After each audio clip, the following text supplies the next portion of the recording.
Here's what's going on, guys, is Charlie Kirk is the death rattle of Trumpism. Why? Because Charlie Kirk was the real successor, okay, in the influencer space, right? Maybe not yet politically, that's J.D. Vance or Marco Rubio, but when you look at the person who had the most reality TV influencer clout up and coming to replace like Donald Trump's voice, it was Charlie Kirk. He was the heir apparent. And now there isn't an heir apparent. So now they're all fighting for it. Benny Johnson is in the White House being the Trump sniff, aligning with JD and the powers that be and being the microphone. Ben Shapiro is trying to like convince everybody Candace is bad and crazy. 𝗙PUSA is like, we're the Christian Crusader revolution. We're the ones reigniting Christianity. Okay? Everybody is fighting for the mouthpiece because there's no heir apparent. There is no, right? There's Tucker fighting for it. Like, and everybody is like looking for a piece of that carcass. Nick Fuentes is trying to eke in there. I mean, dude, this is gonna be like, this is gonna be ground zero of a bunch of conspiracy theorists, egomaniac power, and money-hungry motherfuckers just shredding each other, trying to get that top spot, right? Because Charlie, he was the voice, bro. He was. Right? And now he's gone. And none of these guys are Charlie. You know what I'm saying? They aren't. You know, I mean, Charlie, I thought he was an asshole, but he had a way with like the frat boys. Dude, they loved him, right? Those young frat boys and shit, they loved him because he was a fucking mediocre white guy, dropout who hustled. He was a hustler dropout who was able to like shuck and jive his way into power. And you're right, he was simple. He was simple. He was not particularly smart. But Charlie did that thing. He did the same thing Donald Trump does, where Charlie like took power with making it look like he didn't really want power. Okay, and that's what Trump does too. Trump makes it seem like, I don't want power. What do you mean? I'm just here dancing. Meanwhile, Trump is like Machiavellian with it. And Charlie was the same way. Okay, he looked like, I don't want power. I just want to hang out with you guys and debate. But he was a Machiavellian power grabber behind the scenes, man. You know? And now they're all brawling. And on that note, though, guys, we're gonna set some fires, guys. We're gonna light some fires here. I want to help them burn it down.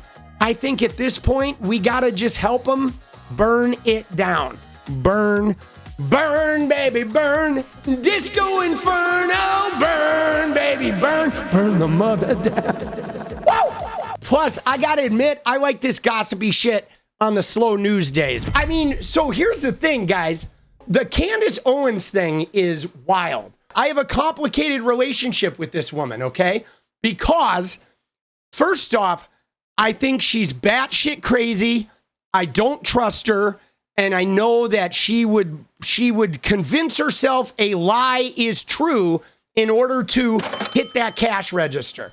So I don't believe she has scruples. I know she doesn't because she started as a left-wing content creator who switched to right-wing and is sort of like moved through the right-wing space, making alliances based on whatever advances her career. So I don't trust her.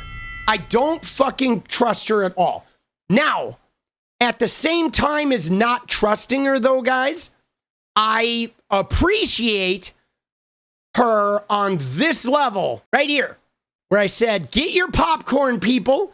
Candy O and Tucker are going to help us fracture the MAGA movement.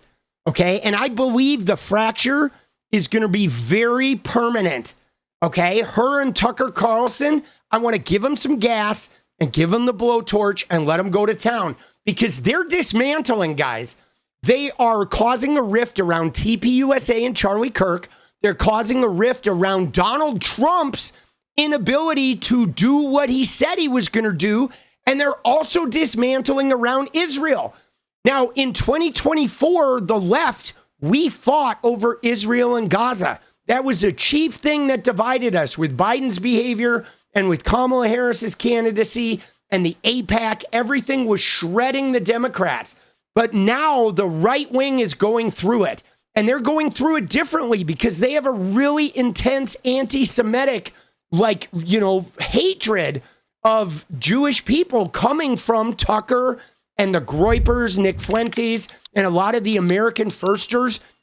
And so Candy O, her and Ben Shapiro had a big split over Zionism. Yes. And with Ben Shapiro, though, to Ben Shapiro's Zionism and his Jewish faith are like one and the same, right? If you are anti-Zionist, Ben Shapiro's like you are anti-me, right? He's very freakish about that, okay? He's like deeply embedded in that. But so look at what she said today. She said, how is it possible that every news trend is about me or Tucker Carlson? Someone in the shadows is panicking. And she says, it's God time.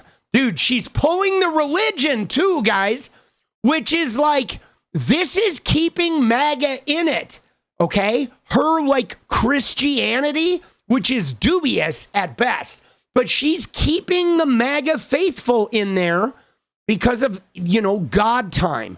She says, I will not be stopping this investigation in who publicly executed Charlie in front of the world. And we are getting close. And now she's not said it out loud, but we know that Candace Owens is tying this to Benjamin Netanyahu and something to do with Israel, which feeds Tucker Carlson's anti-Semitism, and it feeds Nick Fuentes' Groyperism, and it alienates Ben Shapiro and a lot of the mainstream people, and certainly the Donald Trump camp. So she is all in, guys. And her podcast is #1, which means she's making a ton of money doing this. She is basically getting paid right now to destroy the MAGA movement. And it is glorious, okay? It is glorious.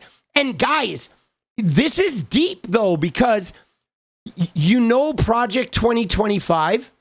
So the funders of Project 2025, okay, the funders of Project 2025 are fighting over Candace and Tucker, okay? Kevin Roberts, the guy who leads the Heritage Foundation, that's Russell Vaught's organization, he defended Tucker, okay? And the evangelicals inside are horrified by this, okay? They are horrified by it.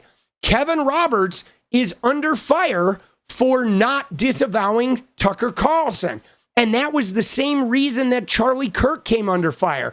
Charlie Kirk wouldn't get rid of Tucker Carlson, okay? And the Zionists and the Trump camp, they're like, there's a split on this, okay? There's a split on this, that the deeply Zionist evangelicals, Tucker's he's on the outs. He's out now. But a lot of people won't disavow him because of his, position of power and the fact that they think he's going to run for president and shit. So they are there's combat going on, dude. There is combat happening. Now, what's interesting about this is this is good for us, okay? This is good for us. The more destructive they get in this MAGA movement, the better it is for us. This is huge good news. This is an amazing thing to be playing out right before the House elections. Candace was a left-wing influencer, guys. Don't you forget. Candace Owens, I believe she sued a college for racial discrimination. She's a lefty, guys. She was a left-wing political commentator in the blogosphere. It never took. Then she saw kind of an opening and became the kind of token in the right-wing space, and then eventually hooking up with Charlie Kirk and eventually getting sort of legitimized by Kanye, right? But dude, she's not really, I don't know. I don't think she's really right-wing, dude. She